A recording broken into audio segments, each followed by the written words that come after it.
I'm here today with Barbara Becker, author of the new book, Heartwood, The Art of Living with the End in Mind.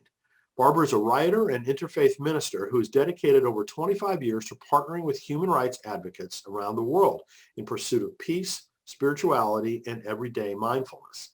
She's worked with the United Nations, Human Rights First, the MS Foundation for Women, and the Grameen Bank of Bangladesh, and has participated in a delegation of Zen peacemakers and Lakota elders in the sacred Black Hills of South Dakota. She lives in New York City with her interfaith family, and this is Barbara's first book. So congratulations, Barbara. Thank you so much, Brian, and it is such a pleasure to be with you. Oh, same here. I was, really excited to find out about your book and your work, and so I'm really glad that we were able to schedule this. Me too.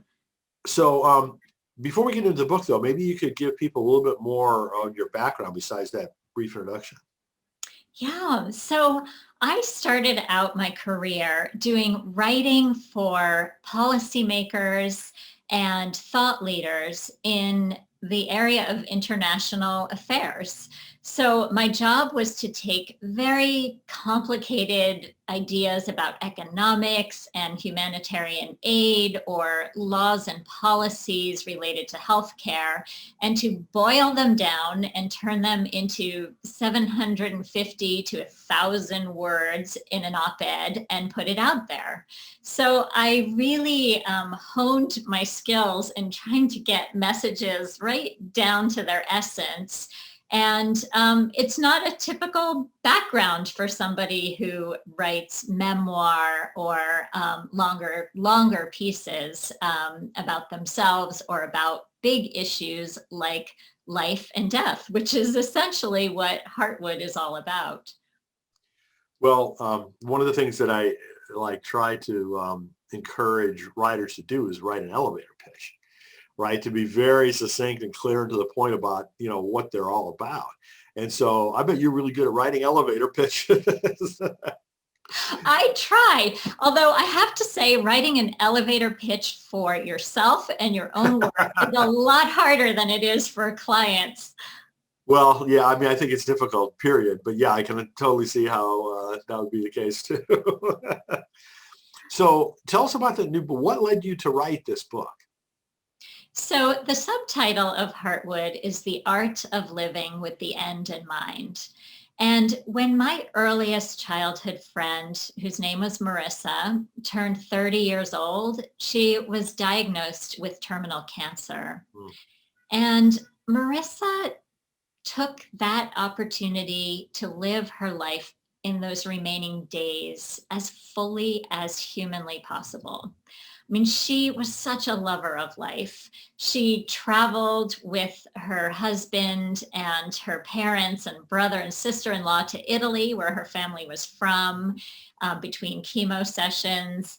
She spent time cooking, which she loved to do, time with her cats, deep time with her friends and colleagues. And she lived what the saints and sages throughout the ages have advised us to do, which is to live with the end in mind, to not brush aside the fact that someday we will die, but to take that as an energizing force in order to live our lives as fully as humanly possible. So I kind of went through an existential crisis, I would say, when Marissa was sick, and I thought about my own mortality. I thought about the fact that my parents, who I loved so much, would someday die, and I was afraid.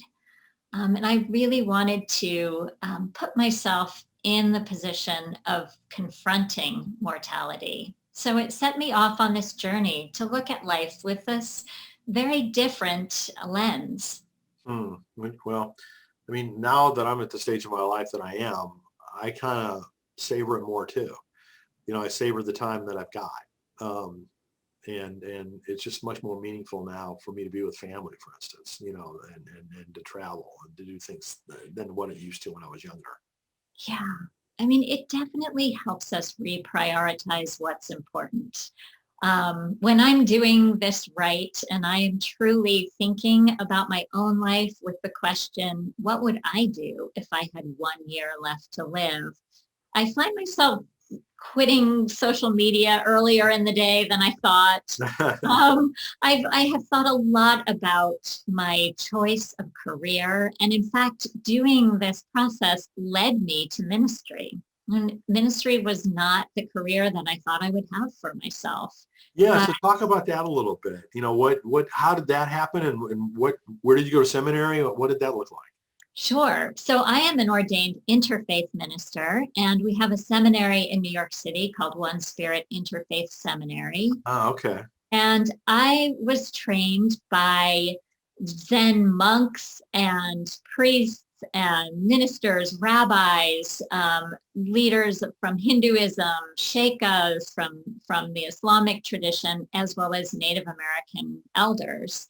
So it's an eclectic background that works really, really well in a diverse place like New York City. At one point, I became trained by two Zen monks in how to work with hospice patients. And I spent several years at Bellevue Hospital, our largest public hospital in New York City. And I encountered people from all over the world, from all different religious and spiritual traditions. And I found that it really behooved me to know more than the background, the religious and spiritual background with which I was raised. So I was insatiably curious about how people derive meaning in their lives and went back to school more with an idea of studying comparative religion, but in the process realized that I wanted to be with people in the crucible of their lives. And I was so moved by these traditions myself that it seemed like the absolute right way to go. That's so cool. Good for you. I mean, that's obviously a much different career direction or life direction than, where you started, kind of like corporate strategic communications. That's right. Yeah, working at the United Nations is really different than sitting at the bedside of somebody who's living out the final hours of their life. Um, I mean, equally important. I think it's a matter of where we find ourselves in our lives and where we feel we can give the most. Sure, sure. Well, good for you for, kind of seeking that out. And um, I totally agree with the value of being exposed to people from a lot of different countries and cultures and religions. I think that's incredibly valuable for anyone to have. Yeah. So the first, the title of your book is Heartwood, and the dictionary says that's defined as the older, harder, non-living central wood of trees that is more durable than the surrounding sapwood. So how did you decide, to use that term as the title? So I was told that first-time writers are not really allowed to write books of essays, that they just don't sell. So I wanted to pull together a book of stories about people I have lost and loved and the lessons that I learned from all of them.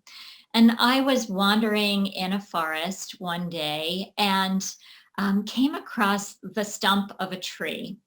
And if you look at the cross section of a tree that has been cut down, you will see that darker core, that pillar on the inside that the growth rings grow around. And when I did a little research, I discovered that that's called heartwood. Heartwood is that durable part of the tree that's prized by woodworkers. And it is in many ways as strong as steel. But what people don't know is that it's inert, it's dead. It no longer participates in the life flow of the water and nutrients of a tree. So to me, it seemed like we are a lot like Heartwood and the trees. I mean, we lose people, but they don't disappear from our lives. They form our heartwood. They form our inner essence around which our growth rings grow. So it allowed me to tell the story of both life and death all at once. Very cool. That's I never would have thought of that analogy, but I can totally see why it fits for what you were doing. I have So, a friend who works as a green funeral director, and she said that this new metaphor is allowing her to talk to families who turn to nature in order to look for symbolism around life and death. And it's important because we have a big segment of this population also that for whom the traditional ideas around religion don't work for them. So it's nature helps. so you mentioned earlier that were a hospice volunteer. How did you get into that, and how did that, affect your life? So I had a story from growing up. I was in third grade and I was snooping around in my father's wallet one day while my parents were out. And I found a picture of my mom. And behind it, I noticed another photograph. And I sort of teased it out with my fingers and discovered this other woman, a young woman who I didn't know. And I was standing there with the picture in my hand and I was caught red-handed by my mom. And I said, "Who is this? Who is this person?" And she said, "That was your father's first wife. She was named Maureen, and she died very tragically in a boating accident when she was in her early 20s. It was Oh, shortly after their honeymoon." wow. Yeah. So the story of what happened to Maureen was revealed to me slowly over time, age appropriate stories about her and what had happened that day on the river. But it set me off as a young person thinking about life and death. Well, I suppose in some ways it wasn't that wild an idea that I would end up going into hospice work myself. I wanted to be with people like Marissa in the truest, most present way that I could at the end of their lives. Hmm. Wow. So, um, this memoir that just came out with is one of the first ones to come out after the pandemic has started. And so, how does I mean, were you able to like write about that in the book and kind of utilize that context, or and also just, I mean, the whole topic of your book obviously has got, I think, increased relevance over the last year. I think that's right. I mean, here we are at a moment where it is now a year and a few months since the start of the pandemic in the United States. And I am noticing on the streets of New York City, like a giant party is about to break forth. And no, I applaud that. I applaud people like wanting to go back to life and to live life as fully as possible. But I also think it's important that we take a pause and we remember that not only did some of us lose people, and I lost my dearest aunt, who was like a third parent to me, Wow. in lockdown in a nursing home, and I wrote about that in Heartwood. But we had other losses. My son's senior year of high school was completely curtailed. There was question about whether there would be a graduation and a prom, and those seem like small things, but they really aren't. So many of us moved. We had to move back to the places we were from. People lost jobs. What does it really look like when we talk about loss? And there's the big finite loss of our life, but there are other steps along the way that I think we have to honor. And I think that coming out of COVID, this is a perfect opportunity to step back and take a look and be honest with one another about what we lost, what we learned, and to move on from that place. Hmm. So, I always find it fascinating to hear the stories of how people got their first book deal. So your book was published by Flatiron, right? Yes. How did that happen? So Flatiron is an imprint of Macmillan, and it's a beautiful publishing house. They publish Oprah's books and just a lot of beautiful, meaningful books. So I had written an essay about my friend Marissa, who I told you about, and I wanted really, I wasn't thinking of publishing a book. I was thinking, how could I honor Marissa's life? We were coming up on the anniversary of her birthday, and I wanted her husband and her parents to know that we never forgot about her, that she made such an impact in our lives. So I wrote this essay and I thought, where am I going to place this? And there was a relatively new website called Modern Loss, which sometimes people confuse with the New York Times Modern Love. So they were terrific. The two editors there published the story about Marissa. And it wasn't even 2 hours before I got a call from an editor at Flatiron Books saying, we loved that piece. Have you ever thought of writing a book? Wow. Yeah. Good for you. Boy, that's the rare situation, I would say. I sometimes hesitate to tell the story because I know how hard this is. I have watched so many other writers struggle with this. So I realized there was a little bit of starshine on the book at that point. Well, I always tell people lightning does strike. You know what I mean? you got a bolt of lightning, I would say. That's wonderful. It was such a gift, but I have to say that it takes a really long time to write a book. And I was so grateful all along the way that I had this contract to write the story, because I think, like most writers, I probably would have given up 100 times over if it weren't for the fact that I was obligated to produce this book. Oh my goodness. Isn't that crazy the way things work? It really is. You can't predict these things. There's a book that I have always admired, Anne Morrow Lindbergh's Gift from the Sea. And she wrote that beautiful book on Captiva Island in Florida. And I tried so many times as I read that book to figure out how long did it take her to write that story. And she gives reference to being on the beach in Florida and over the course of 2 weeks and writing what became this best-selling masterpiece. So at one point I thought, I'm going to write to the Captiva Historical Society and see if they know the answer to how long did it take for her to write that book. So I did, and they said, we don't know, but we're in touch with her niece and we'll ask her for you.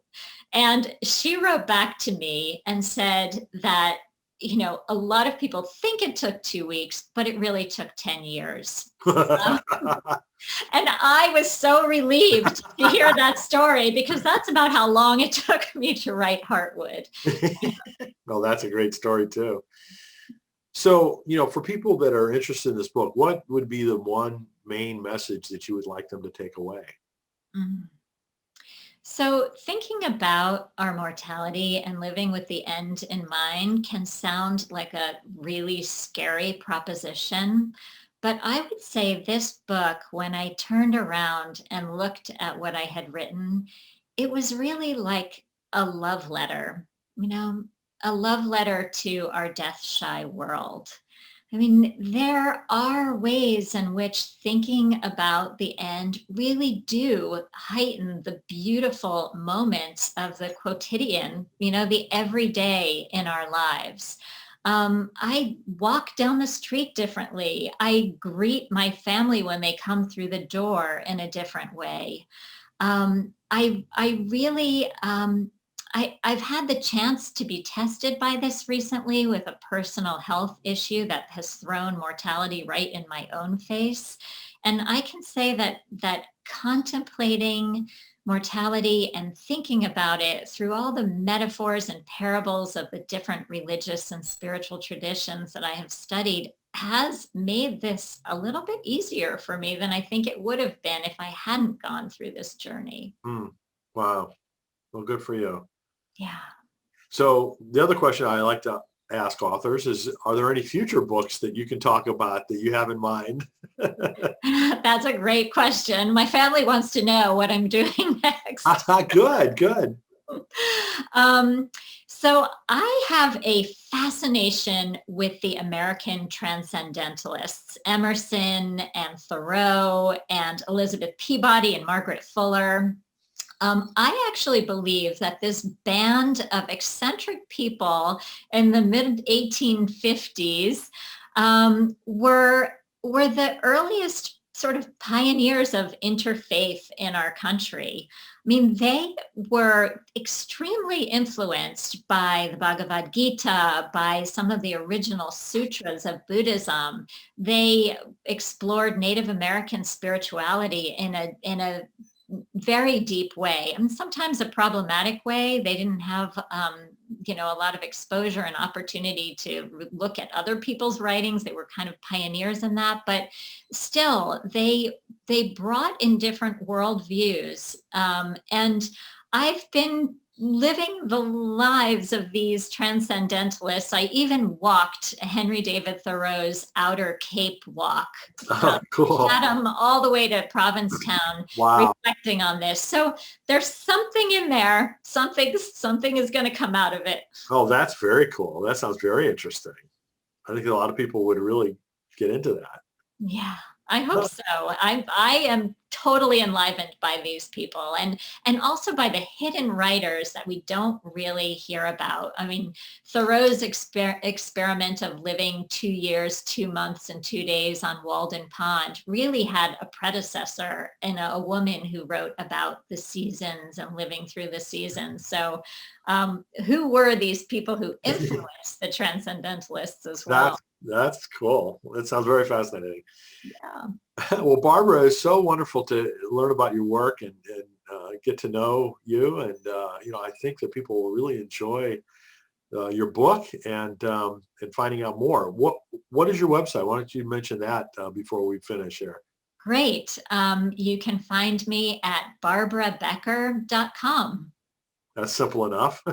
Simple enough. Good for you that the domain name was not already taken by someone else. That's It's right. kind of a common, somewhat common It's name. a very common name. It's a very common name. Well, I'm glad that you got that, and I hope it works out well for you in terms of the launch of the book. Thank you so much, Brian. It's really a pleasure. Thank you, Barbara.